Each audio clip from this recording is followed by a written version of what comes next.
Saya sudah Muhammad yang 29. 29. Habib Bahar ini keturunan Rasulullah Shallallahu Alaihi Wasallam ke-37 ya, dari 37. jalur Tadi katanya 29, sekarang katanya 37. Sayyidina Husain ya, dengan ID nasabnya itu 85678. Oh, ada Ini ID-nya ya? Ini tercatat di Robito, sahabat guys ya. Yang ke berapa Habib? Ke 30 berapa? Saya kalau dari garis ayah ini saya yang ke-38. 38. 38. 32 aja nggak bisa. Tadi dulu. Habib Rizik katanya tadi 38 ya, oke. Ditolak sama Robito. Loh, Habib kok ngaku cucu ke-28? Ana waktu itu baru bangun tidur. Yang bener Ana 38, bukan 28. Ana yang ke-38. Ini parah nih. Bentar. Tadi kan Habib Rizik bilang dia yang ke-38. Terus sekarang Habib Bahar bilang dia yang ke-38.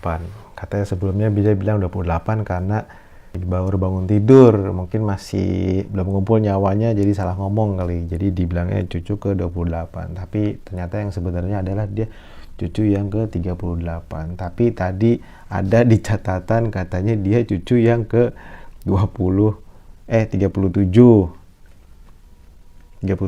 Nah, tapi yang di video pertama itu di sini dia bilang ke-29. Saya sudah Muhammad yang 29.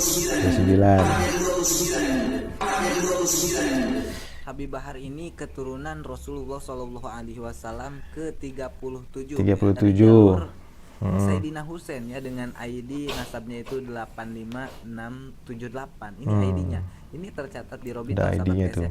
Yang ke berapa Habib? Ke 30 berapa? Nah, Saya Rizik kalau 38. dari garis ayah ini saya yang ke-38. Ya. 432 aja nggak bisa. Ditolak sama Robito.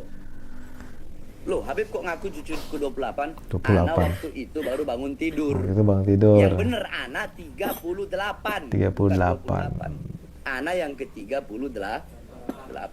Sedangkan tadi Habib Rizik aku 38 juga. Ini jadi yang keberapa gitu. Tapi sebenarnya ya, mau keturunan yang keberapapun, ya mau berapa puluh berapapun, yang nggak ngaruh juga. Karena memang Nabi kan udah bersabda ya kepada Fatimah, anaknya sendiri. Nah, ini dalam hadis Bukhari nomor 2753 dan di hadis Muslim nomor 206. Nah, di akhirnya itu, wahai Fatimah putri Muhammad, mintalah kepadaku apa yang engkau mau dari hartaku, sesungguhnya aku tidak dapat menolongmu sedikit pun dari Allah. Jadi Fatimah aja, anaknya langsung dari Nabi Muhammad SAW aja nggak bisa dijamin surga gitu, nggak bisa dijamin selamat juga di akhirat gitu. Jadi nasabnya tuh nggak ngaruh juga. Apalagi yang sekarang ini Habib-Habib yang keturunan berapa puluh berapa sekian itu aja, yang langsung keturunan nabinya aja nggak bisa dijamin selamat di akhirat gitu kan dari Allah gitu kan. Nah, ini juga di sini juga ada surat Al-Mu'minun, apabila sangkakala ditiup maka tidaklah ada lagi pertalian nasab di antara mereka pada hari itu, dan tidak ada pula mereka saling bertanya. Surat Al-Mu'minun ayat 101. Kemudian Imam Nawawi rahimahullah berkata, siapa saja yang amalnya itu kurang, maka kedudukan mulianya tidak bisa menolong dirinya. Oleh karenanya, jangan terlalu berharap dari nasab atau silsilah keturunan dan keutamaan nenek moyang. Akhirnya sedikit dalam beramal. Jadi jangan bergantung sama nasab. Ini saya cucu Nabi, walaupun benar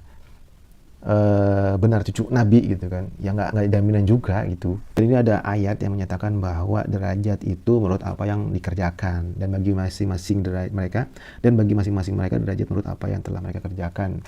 Ayat ini menunjukkan bahwa amalanlah yang menaikkan derajat hamba menjadi mulia di akhirat, bukan dari nasab. Karena memang Nabi juga sudah bilang untuk putrinya langsung aja nggak bisa dijamin sama beliau, apalagi yang katanya cucu sekian puluh. Nggak tahu bener apa enggak ini ya, beneran nyambung beneran apa enggak gitu, karena kan di Indonesia banyak diragukan juga Habib-Habib di Indonesia nih beneran keturunan Nabi apa enggak, karena memang banyak juga yang amalannya tuh melenceng gitu kan, ya nggak sesuai dengan Al-Quran dan Sunnah, dan juga akhlaknya nggak sesuai dengan akhlak Nabi Muhammad SAW. Ada yang berkata kasar lah, yang sering memaki-maki lah segala macam, kan nggak sesuai banget ya dengan akhlak Nabi Muhammad SAW. Nah, jadi kesimpulannya adalah nasab itu nggak ngaruh sama kedudukan seseorang di akhirat. Mau dia keturunan Nabi kayak nggak ngaruh. nggak otomatis dia selamat di akhirat. Karena Nabi Nuh pun buktinya anaknya aja nggak selamat. Ya. Nabi Lut juga, Nabi Ibrahim bapaknya juga nggak selamat. Yang berpengaruh untuk akhirat kita adalah amalan kita, ibadah kita, yang wajib, yang sunnah, yang tulus, yang ikhlas, yang sesuai dengan ajaran Nabi Muhammad SAW. Itu yang berpengaruh untuk bekal akhirat kita, ya, kedudukan kita di akhirat, ya. Sebagaimana yang sudah dijelaskan tadi, ada ayatnya juga, ada hadisnya juga, ya. Semoga ini bermanfaat. Assalamualaikum warahmatullahi wabarakatuh.